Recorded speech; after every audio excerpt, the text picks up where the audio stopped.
রাস্তার কিনারার মধ্যে বসে বসে চোখের পানি পালাইয়া সন্তান কাঁদতেছে। মা গভীর রজনীতে জানলা খুলে তাকায়া দেখে প্রাণের সন্তানরা চোখের পানি পালাইয়া কাঁদতেছে। মা ডাক দিয়ে বলেন, সন্তান রে, কেন এই জায়গায় কান্দস? তোকে না বললাম বিতাড়িত হওয়ার জন্য?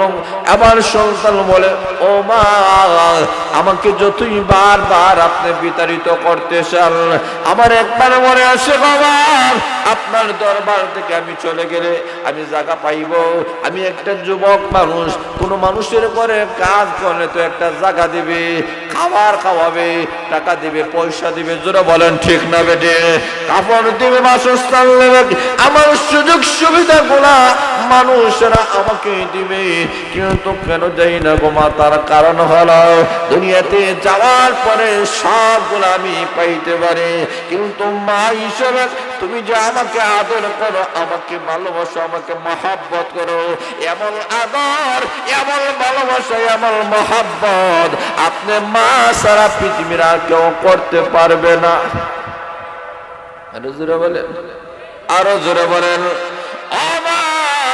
টাকা পাইব, পয়সা পাইব, জায়গা পাইব, বিল্ডিং পাইব, কোন জিনিসের আমার কোনো অভাব হবে না গো মা। কিন্তু মার মতো যে আদর, যে ভালোবাসা, যে মহাব্বতটা আমি পৃথিবীর কোনো জায়গায় পাবো না। ও মা, আমি চিন্তা করে দেখলাম আমার টাকার দরকার নাই, পয়সার দরকার নাই, বাড়ি গাড়ির কোনো কিছুর দরকার নাই, আমার দরকার একমাত্র আমার মার ভালোবাসা। জোরে বলেন ঠিক না বেঠিক? এমন ভাবে সন্তান যখন বলল, মার রাত ঠান্ডা হয়ে গেছে, মার সমস্ত রাত গুলা পানি হয়ে গেল। মা সন্তানকে বুকে নিয়ে বলে, আয় রে বাবা আয়, আর কাঁদতে হবে না, আমি না তোর জনম দুঃখিনী মা, সবাই তোকে বিতাড়িত করতে পারে, আমিও তোকে বিতাড়িত করেছিলাম, কিন্তু এখন বুঝতে পেরেছি তুই আমার কলিজার টুকরা সন্তান। তুই যেহেতু এই কথা বলেছ, আমি মার দয়া ছাড়া, আমি মার ভালোবাসার মতো কোনো ভালোবাসা হবে না। মা মই মায়া করবে, ফুফু মায়া করবে, অন্যান্য আত্মীয় স্বজন মায়া করবে, কিন্তু মার মতো আদর ভালোবাসা হয় না। জোরে বলেন ঠিক না বেঠিক? মা যখন সন্তানকে বলে, আরে বাবা কাঁদিস না, আয় আমি মার কোলে চলে আয়, এমন ভাবে মা সন্তান লাগে বুকেটা নিয়ে নেয়। আল্লাহ ডাক দিয়ে বলেন, আল্লাহ বান্দিরা, মা রাগের রাগান্বিত হওয়ার পরে, সন্তানকে বিতাড়িত করার পরে, এই সন্তান যদি মার দরবারে 24টি ঘন্টা থাকে, ওই মা রাত নরম হয়ে যায়, রাত পানি হয়ে যায়, ওই মা সন্তানটাকে কুলে তুলে নেয়। আমি না ওর মার চাইতে লক্ষ লক্ষ কোটি কোটি গুণে আমার দয়া মায়া বেশি। ওরে বান্দা বান্দিরা, জীবনে গুনাহ করেছ, গুনার জন্য অনুতপ্ত হইয়া আমি আল্লাহর দরবারে যদি হাজিরা দাও, আমি আল্লাহর দরবার যদি না ছাড়ে, আমি মহান আল্লাহর রহমতের জোর ছুটে যায়, আমার রহমতের কোলে তোমাকে আমি তুলে নেই। আল্লাহ বলেন, আল্লাহর দিকে ফিরে আসো, ইস্তেগফার করো, তওবা করো। ইস্তেগফার যারা বেশি বেশি করে, তাদের মর্যাদা কমে না বাড়ে? আরো জোরে বলেন, কমে না বাড়ে? জীবনে যত গুনাহ করছো, সমস্ত গুনার জন্য আল্লাহ রাব্বুল আলামিনের কাছে ক্ষমা চাও। আল্লাহ বলেন, ও বান্দা আর বান্দিরা, আমি আল্লাহর কাছে যখন তুমি ক্ষমা চাইবা, আমি আল্লাহ তোমাকে দিয়ে দিব। দুনিয়ার মানুষ ফিরাইয়া দেয়, আল্লাহ ফিরাইয়া দেয়। কথা বলেন ঠিক না? জোরে বলেন ঠিক না? ঠিক। একটা বুড়ি একজনের কাছে গিয়া, হয় আমরা কিছু টাকা দেন না, যা আল্লাহ দিব না, এরকম কই না আমরা? করেননি আপনারা? কারো কাছে কেউ যদি চান, মাদ্রাসা লাগে চান্দা যদি খুব হয়, আল্লাহ দিব না। জোরে বলেন ঠিক না? আল্লাহ দিব না, যাও আল্লাহ দিব না, আল্লাহ দিব না। বাড়ি চায়, আল্লাহ দিব না। টাকা চায়, আল্লাহ দিব না। কাপড় চায়, আল্লাহ দিব না। যা চায় মানুষের কাছে, বুড়িরে হয়, অসহায় বুড়ি, টাকা নাই, পয়সা নাই, সহায় নাই, সম্বল নাই, এখন যার কাছে যায় সবে হয় আল্লাহ দিব না। একদিন ঘটনাক্রমে বুড়িটাও মারা গেছে, দুনিয়া থেকে চলে গেছে, কবরে রাখা হইছে। আল্লাহ রাব্বুল আলামিনের সামনে যখন বুড়িটাকে হাজির করা হয়েছে, ফেরেশতারা ডাক দেওয়া হয়, বুড়ি গো এখন আল্লাহ দরবারে হাজির হইছো, কি লই হাজির হইছো? আল্লাহ দরবারে যে হাজির হইছো, কি নিয়ে হাজির হয়েছে? তো বুড়ি ডাক দেওয়া হয়, আল্লাহ দরবারে হাজির হইছে বলি হয়। আল্লাহ দরবারে হাজির হইছে, কি নিয়ে আবার হাজির হইব? যার কাছে গেছে সবাই কইছে আল্লাহ আল্লাহ দিব, সবাই কইছে আল্লাহ দিব, সবাই কইছে আল্লাহ দিব। আল্লাহর কাছে আইছে, এখন আল্লাহ বুঝেন আবার কয় কি নিয়ে আইছে? আল্লাহ না বলছিল আল্লাহ দিব, এখন আল্লাহ দেব। সুবহানাল্লাহ নাই? আরো জোরে বলে না সুবহানাল্লাহ। আল্লাহ মুস্কি হাসি দেয়া বলেন, ফেরেশতারাই এই বুড়িটাকে আর প্রশ্ন করে না, আমি আল্লাহ তাকে দিয়ে দিলাম, তার জিন্দেগীর গুনাহ মাফ করে আমার রহমতের কোলে তুলে নিলাম। আল্লাহর কাছে ফিরে যায়, আল্লাহর কাছে যারা ফিরে যায় আল্লাহ তার রহমতের কোলে তুলে নেয়। জোরে বলেন সুবহানাল্লাহ। একটা মহিলা বড় আল্লাহওয়ালা, বড় দিনদার, তার মনে স্বপ্ন জাগছে, মনে জাগছে স্বপ্ন, আমি আল্লাহর রাসূলকে যেন স্বপ্ন যুগে একটা নজর দেখতে চাই। এরকম স্বপ্ন আপনাদের নাই? স্বপ্ন আসেনি? জোরে বলা আসেনি? মহিলা আল্লাহওয়ালা হাত তুলে, প্রভু একবার তোমার নবীকে আমি স্বপ্ন যুগে দেখতে চাই। মহিলাটা পাগল পালা হয়ে গেছে আল্লাহ নবীকে দেখার জন্য। মহিলার চোখের পানি বলে আল্লাহ, দুরূদ শরীফের আমল শুরু করে দিছে। রাত্রি বেলায় দুরূদ শরীফ পড়ে ঘুমায়া যায়, দিনের পর দিন রাতের পর রাত চলে যায়, কিন্তু মহিলা আল্লাহর নবীকে স্বপ্নে দেখে নাই। একদিন স্বামীকে বলে, পারেন স্বামী গো, আপনি তো বড় আল্লাহ বলা, বড় দিনদার, বড় ফরজগার, এমন কোন আমল আছে যেই আমলের মাধ্যমে স্বপ্ন যুগের মাধ্যমে আল্লাহর নবী বিশ্ব নবী রাহমাতুল আলামিনকে যেন আমি দেখতে পাই? এমন কোন আমল আছে? স্বামী ডাক দেয়, প্রাণের স্ত্রী গো, আল্লাহর নবীকে যদি তুমি দেখতে চাও তাহলে স্বাভাবিক ভাবে দেখতে পারো না, তোমাকে নববধূ সাজতে হবে গো স্ত্রী। প্রাণের স্ত্রী, প্রথম দিন বিবাহের পর আমার বাড়িতে যেইভাবে তুমি সেজে গুজে এসেছিলা, এইভাবে সুন্দর কাপড় পরিধান করে সাজ সজ্জা করে তুমি দাঁড়াইয়া যাও, রাত্রি বেলায় ঘুমায় যাইবা। এমত অবস্থায় আল্লাহর নবী বিশ্ব নবী রাহমাতুল আলামিনের সাথে তোমার সাক্ষাৎ হয়ে যাবে। মহিলাটা বলে, স্বামী গো, তাই যদি হয়ে থাকে এটা তো তেমন কোনো ব্যাপার নাই, তেমন কোনো সমস্যা নাই। ওই বলে বইলা সুন্দর করে কাপড় পরিধান করে সাজ সজ্জা করে ঘরের মধ্যে বসে আছে। ওই দিক দিয়া স্বামী তার ওই মহিলার বাইরের কাছে গা বলে, আপনি জানেননি আপনার বোন যিনি বয়স্ক হয়ে গেছে, গা দেখেন না ঘরের মধ্যে সুন্দর কাপড় পরিধান করে সাজসুজ অবস্থায় বসে আছে, এটা কি বুড়া বয়সে আবার মানায় নাকি? জোরে বলেন ঠিক না বেঠিক? না, বুড়া বয়সে মানায় না। আপনি একটু গা দেখেন। এখন যখন বনি জামাই যখন বলেছে, লোকটা আর দেরি করে নাই, বনের পরে গা দেখেন ঠিকই বোন সুন্দর কাপড় পরিধান করে সাজসজ্জা অবস্থায় ঘরের মধ্যে নববধূর মধ্যে বসে গিয়েছে। এমনি বাইগা বলে, এই বয়সে নাকি আবার সাজ করা লাগে। এমনি আঘাত করেছে, প্রহার করেছে। প্রহারের সেদিক মহিলাটা ব্যতীত হয়ে গেছে, তার মন ভেঙে গেছে। বোঝা যাচ্ছে আসমান যেন ভেঙে জমিনে পড়ে যাইতেছে। যারা বলেন ঠিক না বেটে? মহিলা ব্যতীত মহিলা চোখে পরে পরে কাঁদলে, আল্লাহ আমি কি অপরাধ করলাম? আমি না তোমার নবীকে স্বপ্ন যুগে দেখতে চাই, আমার ভাই আমাকে কেন মারল বুঝতে পারি নাই। চোখের পানি পালাইয়া ব্যতীত মন নিয়া মহিলাটা যখন কান্দন শুরু করেছে, কাঁদতে কাঁদতে মহিলাটা এক পর্যায়ে ঘুমায় গেছে। স্বপ্ন যুগে আল্লাহ নবী বিশ্বনবী রাহমাতুল আসিয়া বলেন, রে আমার আশিকা মহিলা, কেন তুমি কান্দো? তোমার মনটা কেন ব্যতীত? আমি বিশ্ব নবী রাহমাতুল আলামিন তোমার কাছে হাজির হয়ে গেছি। এবার মহিলা মুস্কি হাসি দিয়েছে, তার যেমন সমস্ত দুঃখ কষ্ট বেদনা দূর হয়ে গেছে, চোখের পানি যেন মুহূর্তের ভিতরে চলে গিয়েছে। ডাক দেবে ইয়া রাসূলুল্লাহ, ইয়া হাবিবাল্লাহ, আপনি নবীজি আমি কতই না দুরূদ শরীফ পড়লাম আপনাকে দেখার জন্য, আপনার দেখা মিলল না। সুন্দর সাজসজ্জা অবস্থায় আমি বসে মরলাম, আমার ভাইটা এসে আমার উপর আক্রমণ করল, আমার মনটা ব্যথিত হয়ে গেল, মন যেন ভেঙে পড়েছে আমার। এই কারণে আমি কেঁদে কেঁদে ঘুমাইয়া গেলাম। এমন অবস্থায় আপনি বিশ্ব নবীকে আমি দেখে ফেললাম। ব্যাপারটা কি? আল্লাহ আল্লাহ বিশ্ব নবী রাহমাতুল আলামিন বলেন, আমি নবীকে তুমি দেখেছো, কেন দেখেছো তুমি জানো নি?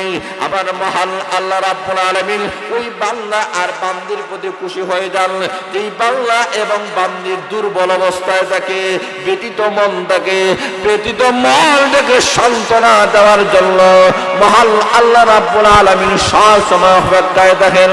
আল্লাহ বলেন, আমার বান্দা বান্দিরা ব্যতীত মন নিয়ে, বাঙ্গা মন নিয়ে বিপদে পড়ে আমি আল্লাহর কাছে যদি কোনো কিছু চাইতে দেরি হয়, আমি মহান আল্লাহ তার স্বপ্ন আশা পূর্ণ করে দিতে একটা সেকেন্ডও দেরি হয় না।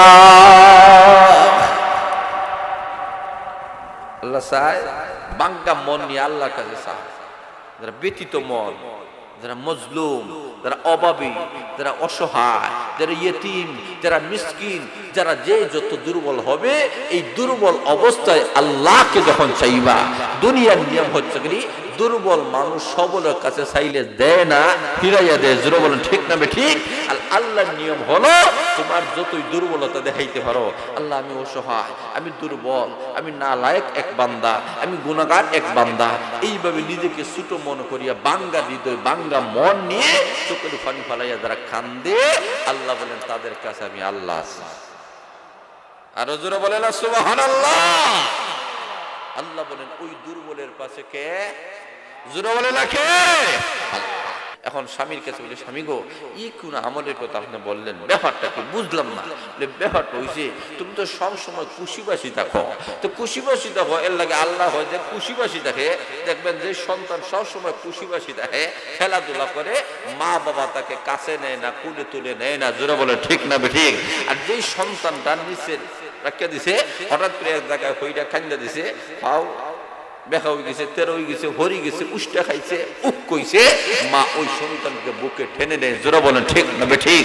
মার দরদ লেগে যায় যে আমার সন্তান স্বাভাবিক চললে মা ধরে না, তো চলো খেলাধুলা করো, অসুবিধা নাই। হঠাৎ করে হুচট খেয়ে যদি পরে যায়, চোখের পানি ফেলায় কান্দে, মা এই সন্তানকে জুড়ে ধরে, দৌড় দিয়ে ধরে, এমন ভাবে মাকে ধরে যে নিজে বাঁচবে কিনা মরবে এই দিকে কখনো খেয়াল থাকে না, তাকে বুকে টেনে নেই। আল্লাহ ডাক দেয়, হয় আমার যে বান্দা বান্দিরা স্বাভাবিক অবস্থায় আছে তাদের দিকে আমার তো খেয়াল থাকে না। যে বান্দা বান্দির মন দুর্বল, ব্যথিত, অসহায়, বিপদে আছে, তার পাশে আমি আল্লাহ আছি। আর আসতে বলেন সুবহানাল্লাহ, আরো জোরে বলেন সুবহানাল্লাহ। আল্লাহ রাব্বুল আলামিন বলেন তার কাছে আমি আসি। আল্লাহ বলেন এই কারণে আল্লাহর কাছে ফিরে যাও। কার কাছে? আরো জোরে বলে কার কাছে? আল্লাহ। আল্লাহ বলতেছে আমি আল্লাহর কাছে ফিরে আসবো। ওরে বান্দা, দুনিয়া ভাই আমি আল্লাহরে বলিও না, নামাজ ছাইরিও না। আমাদের সমাজের মানুষ আছে খাওয়াই, আমি মহব্বত করে, আমি ভালোবাসি, তার যা চাহিদা আমি সব গুণা পূর্ণ করি। কিন্তু নবীজি রাত যখন আমি ঘুমাইয়া যাই, কবর রজনীতে উঠটা এমন ভাবে বিকট একটা আওয়াজ দেয়, বিকট একটা চিৎকার করে, যার কারণে আমার ঘুমটা ভেঙে যায়। আমি রীতিমতো তার আওয়াজের কারণে ঘুমাইতে পারি না। আল্লাহর নবী শুধুমাত্র মানুষের নবী নয়, উটেরও নবী। জোরা বলেন ঠিক না বেটি? উটেরও ভাষা আল্লাহর নবী বুঝেন কিনা? আরো জোরে বলেন। বিশ্ব নবী রাহমাতুল্লাহ আলাইহি ওটাকে ডেকে এনে বললেন, ওরে মন, কেন তুমি বলো আমি নবীর কাছে সত্য কথা বলো, তোমার মালিক তোমাকে পানি পান করায়নি বলে হ্যাঁ, রীতিমতো খাওয়ায়নি বলে হ্যাঁ, রীতিমতো তোমার সেবা শুশ্রূষা করেনি হ্যাঁ, তোমার হক না আদায় করেনি বলে হ্যাঁ, তাহলে সবগুলা যদি তোমার মালিক যদি পুঙ্খানুরূপে সবগুলা যদি করে যায়, এবং মালিকের ঘুমটা গভীর রাত্রিতে বিকট আওয়াজের মাধ্যমে কেন ভেঙে দাও? তার কারণটা কি? এবার উটের জবান মহান আল্লাহ করে দিয়েছেন। উটের জবান খোলার মালিক কে? আরো জোরে বলেন কে? আপনি আল্লাহ উটের জবান খুলে দিয়েছেন। উটে কে বলে রাসূলুল্লাহ, ইয়া হাবিবাল্লাহ, নবীজি, আমার মালিক আমার হকগুলো আমার পাওনাগুলো সবগুলো আদায় করে, কিন্তু আমার মালিক সারাদিন সে কাজ করে, আমিও কাজ করি। রাত্রে যখন হয়ে যায় আমার ক্লান্ত শ্রান্ত শরীর দেখে আমার মনে চায় আমি ঘুমাইতাম, কিন্তু আমার মালিককে রেখে আমি কিভাবে ঘুমাবো? মালিক সন্ধ্যার পরে মালিক ঘুমায়া যায়। মালিক বলে একটু পরে আমি দাঁড়াইয়া এশার নামাজ আদায় করবো, কিন্তু মালিকটা সারাদিন কাজ করার কারণে ক্লান্ত শ্রান্ত হওয়ার কারণে মালিক রাত্রি বেলায় গভীর রজনীতে আর উঠে না উঠার কারণে আমার মালিকের এশার নামাজ কাজা হয়ে যায়। সুবহানাল্লাহ। এলাকা নাই এশার নামাজ কি হয়ে যায়? জোরে বলেন কি হয়ে যায়? আপনাদের এলাকার মানুষের এশার নামাজ কোনোদিন কাজা হয়েছে না? কেউ হয়েছে নি? জোরে বলেন হয়েছে নি? কোনো গরু ছাগল কোনো কিছু হয়নি, আপনি এশার নামাজ পড়ছেন না? জায়গায় দে ওই উট বলে আমার মালিক ঘুমায়া যায়, আমি আমার মালিককে রেখে আমি ঘুমাই না। ক্লান্ত শ্রান্ত মন নিয়ে আমার মনে চাই ঘুমাইতে, কিন্তু তথাপি আমি ঘুমাই না। কেন ঘুমাই না? যেই মালিক আমাকে খাওয়ায়, আমার হক আদায় করে, এমন মালিক যদি নিয়ে নামাজ না পড়ে ঘুমায় রে, জাহান্নামের লাকড়ি আমার মালিক হয়ে যাবে। আমার মালিক জাহান্নামের লাকড়ি হবে। আমি উট হয়ে কখনো বরদাস্ত করতে পারি না। এই কারণে নবীজি আমি স্বাভাবিক যদি আওয়াজ করি তাহলে মালিক ঘুম ভাঙ্গে না, কারণ ক্লান্ত শ্রান্ত। জোরা বলেন ঠিক না বেঠি? যারা সারাদিন কাজ করেন, যারা সারাদিন ব্যবসা বাণিজ্য করেন, রাত্রি ঘুমাইলে কিন্তু হইতে পারে না। জোরা বলেন ঠিক না বেঠি? এমনি উট ডাক দিয়ে বলেন মালিক কইতে পারে না, কখন যেন ফজরের আযান হয়ে যায়। এই কারণে নবীজি আমি বিকট আওয়াজ দেই। বিকট আওয়াজ দেওয়ার উদ্দেশ্য হলো আমার মালিকের ঘুম ভাঙাইয়া দেই, যাতে আমার মালিক ফজরের আগে হক মোতাবেক এশার নামাজ আদায় করে ঘুমায়। কেমন উট? এমন উটের দরকার আসেনি? জোরে বলেন আসেনি? আরো জোরে বলেন আসেনি? কেমন উট লক্ষ্য করে দেখেন মালিকের প্রতি কত যত্নশীল, তাকে খাওয়ানো হয়, পরানো হয়, মোহাব্বত করা হয়। এই কারণে মালিককে জাহান্নামের আযাব থেকে বাঁচাইতেছে। আল্লাহ ডাক দিয়ে বলেন, ও দুনিয়ার মানুষেরা, সে তুমি সাময়িকভাবে তার মালিক হওয়ার পরে তোমার প্রতি যদি এতই যত্নশীল হয়, তাহলে তোমাকে সৃষ্টি করে যে আল্লাহ, এই আল্লাহর প্রতি আরো বড় যত্নশীল হওয়ার দরকার আছে কি? আরো জোরে বলে আছে কি নাই? আল্লাহর প্রতি আরো যত্নশীল হওয়া দরকার। সর্বক্ষেত্রে আল্লাহকে ভয় করা দরকার। হযরত ওমর রাদিয়াল্লাহু তাআলা একবার একজন সাহাবী রাস্তা দিয়ে যায়, উমরের বাড়ি দিয়ে যায়, দেখে উমর দরজার সামনে বসে আছে। উনি অনেক কাম কাজ কইরা বিকাল বেলা যখন ফিরছেন, আবার দেখেন উমর রাদিয়াল্লাহু তাআলা দরজার সামনে বসে আছে। তো জিজ্ঞেস করেন, ওরে উমর, তোমার কি কোনো কাম নাই কাজ নাই, সবসময় এক জায়গায় বসে আছো কেন? ব্যাপার কি? বলে ব্যাপার হইছে আমার মেয়ে হাফসা রাদিয়াল্লাহু তাআলা না, যিনি বিশ্ব নবীর স্ত্রী। জোরে বলেন সুবহানাল্লাহ। উম্মাহাতুল মুমিনিন, আল্লাহু আকবার। এই উম্মতের সমস্ত উম্মতের মা জননী। জোরে বলেন সুবহানাল্লাহ। আল্লাহু আকবার। তোর উনি ডাক দেখো, আমার মেয়ে আমার বাড়িতে আইছে, মেহমান হিসেবে আমার বাড়িতে এসে, আর আমার স্ত্রী আমার ঘরে নাই, মানে তার মা আমার স্ত্রী ঘরে নাই। এমন তো অবস্থায় আমার মেয়ে, এই মেয়েটারে ঘরে সেও থাকবে আমিও থাকবো, এটা হতে পারে না। এই কারণে মেয়েকে ঘরে দিলাম, আমি বাইরে হারাদার হিসাবে আছি, যাতে শয়তান কোনো প্ররোচনা দিতে না পারে। আর জোরে বলে না সুবহানাল্লাহ। কেমন সতর্কতা, কেমন সুন্দর আচার আর ব্যবহার। একজন বাবা হইয়া নিজের মেয়ের বেলায়, মেয়ে একা ঘরে, বাবা ঘরে যায় না, সতর্কতা যাতে শয়তান দোকান না দিতে পারে। জোরে বলে ঠিক না ঠিক? এই থেকেই বোঝা যায় যে কোন ঘরে যদি ছেলের বউ থাকে আর যদি শ্বশুর থাকেন, তো উনি একটু নিজেকে হেফাজত। হ্যাঁ, ইসলাম বলেছে শ্বশুরের সামনে বৌমা বাইর হতে পারে, এটা ইসলাম বৈধ করেছে, কিন্তু একটু সতর্কতা দরকার। জোরে বলে ঠিক না বেঠিক? অনেক সময় অসতর্কতার কারণে আজকে আমাদের সমাজে অনেক দুর্ঘটনা ঘটতেছে। জোরে বলেন ঠিক না বেঠিক? অনেক সময় দেখবেন শ্বশুর একেবারে নিজের পুত্র বধূর সঙ্গে কুকর্মে জড়াইয়া যায়। এটা একটা দুইটা না, অসংখ্য অগণিত ঘটনাগুলো আছে কি নাই? জোরে বলেন আছে নাই? এমন কি লক্ষ্য করে দেখেন, এমনও এই বিশ্বের মধ্যে এমনও অনেক রিপোর্ট দেখা গেছে যে একজন বাবা তার নিজের মেয়ের সঙ্গে একবার নয় বারবার জিনা করছে। জোরে বলেন নাউজুবিল্লাহ। মেয়ে বলে নাই, তখন দেখা যায় এই পরীক্ষা কইটা দেখা গেছে যে বাবা হইয়া মেয়ের সঙ্গে জিনা করছে। জোরে বলেন নাউজুবিল্লাহ। আল্লাহ রাসূল বলেন এইগুলা কিয়ামতের আলামত। এই কারণে বাবাগুলা যুবতী মেয়ে থাকলে সতর্ক থাকতে হবে। বিশেষ করে শ্বশুর যদি আপনার পুত্রবধূ থাকে, আপনার সতর্কতা অবলম্বন করতে হবে। জোরে বলেন ঠিক না বেঠিক? নতুবা 3 নম্বর আরেকটা শয়তান আছে আপনার আমার দুশমন, তার নাম মিস্টার ইবলিস। নাই? জোরে বলেন আছে কি নাই? এই কারণে লক্ষ্য করে দেন জীবনের সর্বক্ষেত্রে আল্লাহ রাব্বুল আলামিনকে ভয় করতে হবে। আল্লাহর ভয় যাদের অন্তরে আছে, আল্লাহর দিকে আমাদেরকে ফিরে যেতে হবে, গুনাহ করা যাবে না। জোরে বলেন ঠিক না বেঠিক?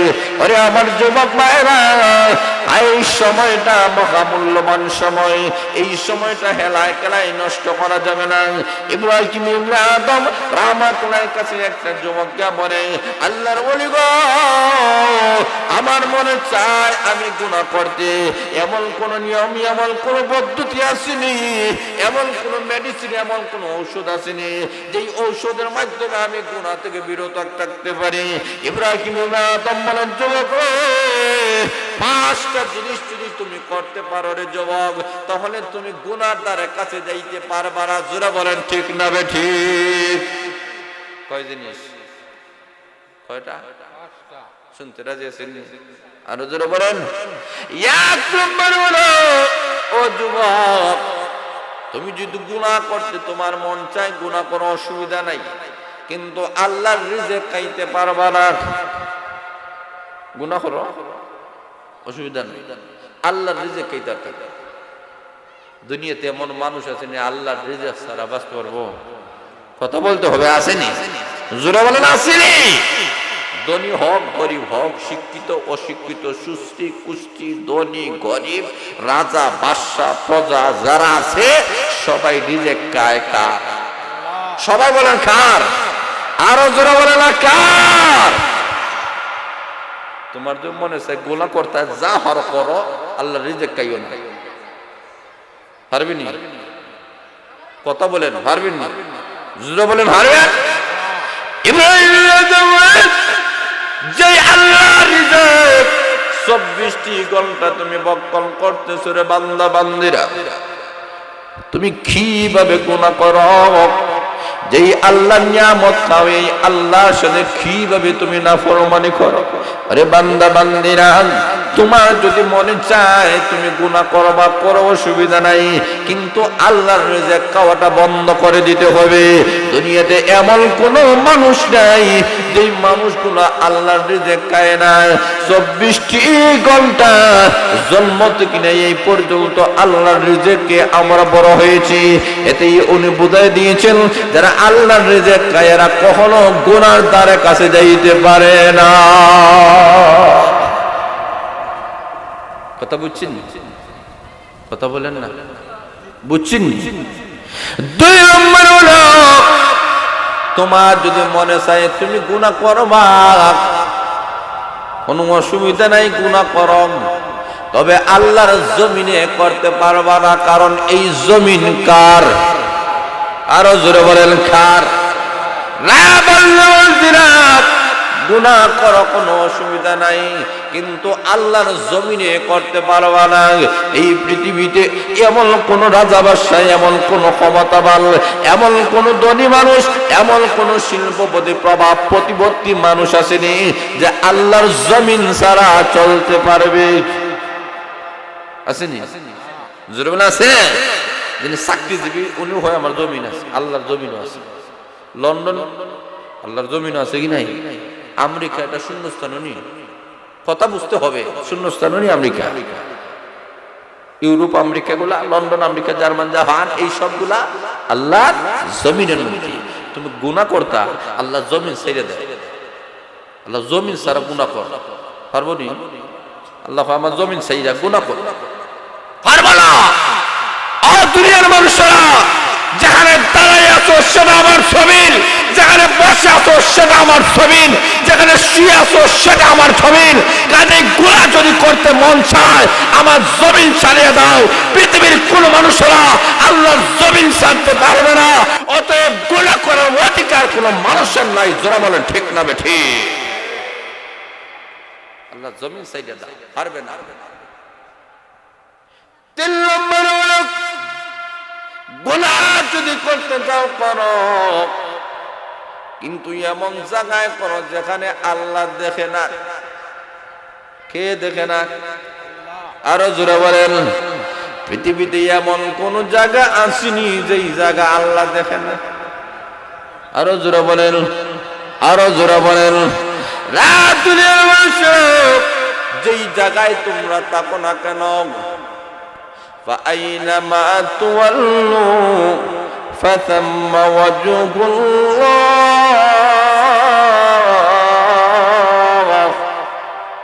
আল্লাহ বলেন বান্দা বান্দিরা যেখানেই তোমরা থাকো না কেন সেখানে কিন্তু একজন আছেন, আমি মহান আল্লাহ। রে বান্দা বান্দিরা যেখানে তোমরা একজন সেখানে আমি আল্লাহ আরেকজন, যেখানে 2 জন সেখানে আরেকজন আমি আল্লাহ, যেখানে 3 জনে কথা বলে সেখানে আমি আল্লাহ আরেকজন, যেখানে 4 জন সেখানে আরেকজন আমি আল্লাহ। আরে দুনিয়ার মানুষেরা যে কোনো জায়গা, যে কোনো অবস্থানে, যে কোনো জায়গায় তুমি থাকো না কেন সেই জায়গায় আমি মহান আল্লাহ রয়েছি। রে বান্দা, বাথরুমে গিয়ে গুনাহ করবা, দরজা বন্ধ করে গুনাহ করবা, বাড়ির নিচে গুনাহ করবা, পাহাড়ের উপরে গুনাহ করবা, জঙ্গলের ভিতরে গুনাহ করবা, সেখানে আমি আল্লাহ আছি। যারা বলেন ঠিক না বেঠিক? পৃথিবীতে এমন কোন জায়গা নাই যেই জায়গায় আমি মহান আল্লাহ দেখি না। আরে বান্দা বান্দিরা গুনাহ যদি করতে মন চায় এমন জায়গায় করে যেই জায়গা আমি আল্লাহ দেখি না। পৃথিবীতে এমন জায়গা আসেনি। আরো জোরে বলেন আছে, আরো জোরে বলেন, আরো জোরে বলেন। তাহলে বোঝা গেল এই মানুষগুলা কখনো গুনাহ করতে পারে না। জোরে বলেন ঠিক না বেঠিক? গেল 3 নম্বর। 4 নম্বর করো, তোমার মনে যদি গুনাহ করতে চায় রে বান্দা বান্দি, গুনাহ করো, আজরাইলের হাত থেকে বাঁচো। এই কথা বলো, আমি আর মরতাম নাই। কেউ আছেন এখানে বসা? আমি মরতাম নাই, পারবেন নি কেউ? টাকা পয়সা ধন সম্পদ দিয়ে গোটা পৃথিবী দিয়ে আজরাইলের হাত থেকে নিজেকে রক্ষা করার মতো ক্ষমতা কারো আছে? আরো যারা আছে? ইব্রাহিম ইবনে আদম বলেন, যদি এই কথা গ্যারান্টি দিতে পারো যে আজরাইলে তোমার ধরতো না, তাহলে গুনাহ করো, অসুবিধা নাই। এর মানে হলো আজরাইলে ধরবে, কাজে গুনাহ করা, কথা বলে গুনাহ করা। আরো জোরে বলেন। এখানে আমরা যারা এসেছি প্রত্যেকেই মৃত্যু বরণ করতে হবে। আরো জোরে বলেন, আরো জোরে বলেন, আরো জোরে বলেন। প্রত্যেকেই মৃত্যু বরণ করতে হবে, মৃত্যুর স্বাদ সবাইকে গ্রহণ করতে হবে। দুনিয়াতে এমন কোন মানুষ নাই যে মানুষটা মৃত্যুবরণ করবে না। যেহেতু তোমার মরণ আছে, মরণ যাদের আছে এদের হাসর আছে, যাদের হাসর আছে এদের জবাবদিহিতা আছে, যাদের জবাবদিহিতা আছে এরা কখনো গুনাহ করতে পারে। আরো জোরে বলেন। 5 নম্বর হলো ইব্রাহিম আদম বলেন, আরে যুবক তুমি শুনে নাও, তুমি যদি গুনাহ করতে তোমার মন চায়, জাহান্নামের আযাব থেকে তুমি নিজেকে বাঁচাও। দুনিয়াতে এমন কোন মানুষ আসেনি জাহান্নামের আযাব থেকে নিজেকে বাঁচানোর মতো ক্ষমতা কারো আছে? আরো জোরে বলা আছে। যতই গুনাহ করো না কেন এই গুনাহগুলো মহান আল্লাহ মাফ করে দিবে। জাহান্নামের আযাব থেকে তোমাদেরকে কেউ রক্ষা করতে পারবে না। এই কারণে এই পৃথিবীতে এমন একজন আল্লাহর ওলি ছিলেন যার নাম সুলাইমান ইবনে ইয়াসার রাহমাতুল্লাহ আলাইহি। এত বড় একজন আল্লাহর ওলি ছিলেন। ইমাম আবু হানিফা রাহমাতুল্লাহ ছাত্র ছিলেন উনি। আবার যুগ শ্রেষ্ঠ একজন মুহাদ্দিস ছিলেন, বড় একজন আল্লাহর ওলি ছিলেন। ওনাকে এমন সুন্দর দেহ মহান আল্লাহ ওনাকে দান করেছিলেন। রাস্তা দিয়ে উনি যান, সুরুচি লুকুচি মকিনা প্রস্তাব দিয়েছে, আমার রুমে আসো, আমার মনের বাসনা পূর্ণ করো। উনি ডাক দিয়া বলেন, না হতে পারে না, কারণ আমি একমাত্র আমার মহান আল্লাহকে ভয় করি। আল্লাহকে ভয় করি, গুনাহ করা যাবে না। এই কথা বলে নিজেকে হেফাজত করে রুমের মধ্যে চলে গেছে। রাত্রিবেলায় ঘুমায়া গেলেন। গভীর রজনীতে স্বপ্ন যুগে তাকায় দেখেন আল্লাহর পয়গম্বর ইউসুফ আলাইহিস সালাতু ওয়াস সালাম চলে এসেছে। সুবহানাল্লাহ। ইউসুফ আলাইহিস সালাতু ওয়াস সালাম বলেন, যুবক, কে তোমাকে বাধা দিল রে যুবক? আমাকে যখন জুলাইখা গুনার দিকে যখন আহ্বান করেছিল, আমাকে না মহান আল্লাহ হেফাজত করেছিলেন, কারণ আমি হলাম আল্লাহর পয়গম্বর। কোন পয়গম্বর কোন নবী রাসূল গুনাহ করতে পারে না, এরা নিষ্পাপ। জোরে বলেন ঠিক না বেঠিক? আল্লাহ রাব্বুল আলামিন নবুয়তের খাতিরে আমাকে হেফাজত করেছিলেন। আল্লাহ বিভিন্ন নিদর্শনের মাধ্যমে আমাকে হেফাজত করেছেন। যুবক, তুমি তো নবী নয়, কে তোমাকে গুনাহ থেকে বারণ করলো? যুবক বলে, যদিও আমি নবী নাই, কিন্তু আমার নফস থেকে আমি বুঝাইয়াছি, আমি যদি 5 মিনিটের জন্য গুনাহ করি জাহান্নামের লাকড়ি হয়ে যাব। এই কারণে জাহান্নামের লাকড়ি হওয়া আমি পছন্দ করি নাই। এই কারণে গুনাহ থেকে আমি বিরত রেখেছি। আল্লাহর পয়গম্বর ইউসুফ আলাইহিস সালাতু ওয়াস সালাম মুস্কি হাসি দিয়ে বলেন, ওরে যুবক, ঘাবড়াবার চিন্তা করবা না। আমি যেমনি ভাবে গুনাহ থেকে বিরত রেখে আল্লাহ আমার যে সম্মান মর্যাদা দিয়েছেন, কিয়ামতের কঠিন ময়দানে তোমার মতো যুবককে মহান আল্লাহ আমার সাথে জান্নাতের মেহমান বানায়া দিবে। তাহলে বাইরে আসুন, লক্ষ্য করে দেখেন আল্লাহ রাব্বুল আলামিন এমন ভাবে অনেক মানুষের সম্মান, অনেক মানুষের ইজ্জত আল্লাহ এইভাবে বাড়াইয়া দিবেন, এই মানুষগুলা গুনাহ থেকে নিজেকে বাঁচায় রাখে। জোরে বলেন ঠিক না বেঠিক? এই কারণে ইব্রাহিমের তুলে বলেন, যুবক, জাহান্নামের আযাব থেকে তুমি নিজেকে বাঁচাতে পারো যদি এই কথা বলো, জাহান্নামের দারওয়ান ফেরেশতা তোমাকে টেনে টেনে জাহান্নামের লাকড়ি বানাবে না, জাহান্নামে নিয়ে যাবে। তুমি নিজেকে বাঁচাইতে পারো, তাহলে তুমি গুনাহ করিও না। আর যদি বলো না আমি পারবো না, আমার এমন কোনো ক্ষমতা নাই যেই ক্ষমতার মাধ্যমে জাহান্নামের আযাব থেকে আমি রক্ষা পাবো, ওরে যুবক, তাহলে গুনাহ করিও না। এই 5টা পদ্ধতি উনি তুলে ধরেছেন। এই 5টা পদ্ধতি, 5টা জিনিস যার সামনে থাকবে এই মানুষগুলো কখনো গুনাহ করতে পারে না। এই 5টা জিনিস আমাদের সামনে আছে কি নাই? কথা বুঝছেন না? আছে কি নাই? তাহলে যখনই মনে চাইব গুনাহ করতা, তখন কইবা যে 1 নম্বরে বলবেন যে আমি গুনাহ করতাম। বলি ঠিক আছে, আল্লাহর রিজিক খাওয়া সাইডে দেন, গুনাহ করে। কথা বুঝছেন না? আল্লাহর রিজিক খাওয়া ছেড়ে দেন, গুনাহ করেন। আল্লাহর জমিন ছাড়েন, গুনাহ করেন। আল্লাহ সব জায়গায় নাই এটা যদি বলেন তাহলে গুনাহ করেন। মৃত্যু থেকে নিজেকে বাঁচাতে পারবেন, গুনাহ করেন। জাহান্নামের আযাব থেকে বাঁচাতে পারবেন, গুনাহ করেন। তো এমন ক্ষমতা আমাদের কারো আসেনি, সামন থেকে পিছনে পর্যন্ত কারো আসেনি।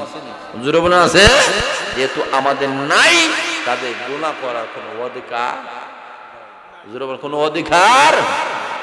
এই কারণে আল্লাহ রাব্বুল আলামিন বলেন, আপনি নবীজি ফাসাব্বিহ বিহামদি রাব্বিকা ওয়াস্তাগফির। ওগো নবীজি, আপনি তাসবিহ পড়ুন, আল্লাহর প্রশংসা করুন এবং ইস্তেগফার পড়ুন, দুরূদ শরীফ পড়েন। ইস্তেগফার যদি পড়েন, আল্লাহ রাব্বুল আলামিন জীবনের গুনাহ মাফ করে দেন। আল্লাহ রাব্বুল আলামিন বলেন, বান্দা আর বান্দিরা যখন গুনাহ করে তখন নিকৃষ্ট হয়ে যায়। এই বান্দা বান্দি যখন গুনাহ করার পরে তওবা করে, আসমান আর জমিনের উপরে এই বান্দার চাইতে শ্রেষ্ঠ বান্দা আর কেউ হতে পারে না। গুনাহ করার সাথে সাথে নিকৃষ্ট, গুনাহ করার সাথে সাথে নিকৃষ্ট, তওবা করার সাথে সাথে এই জমিনের উপরে আপনার উৎকৃষ্ট বান্দার বান্দার কেউ নাই। যেটা বলেন সুবহানাল্লাহ। এই কারণে আল্লাহ বলেন, রে বান্দা আর বান্দিরা গুনাহ করছো, আমি আল্লাহর দিকে ফিরে আসো, চোখের পানি ফালাইয়া কান্দো।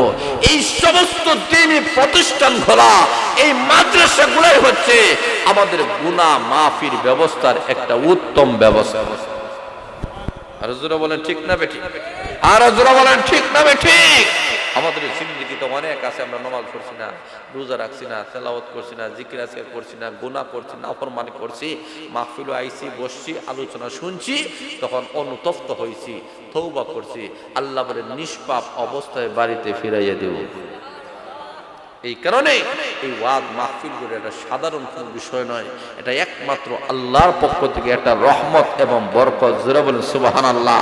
উলামা ইকরাম আসবেন, আলোচনা পেশ করবেন এবং তাদের কথাগুলা মনোযোগ সহকারে আমরা যদি শুনতে পারি। আজকে লক্ষ্য করে দেখেন, ওয়াজ মাহফিলে মানুষের উপস্থিতিটা কম,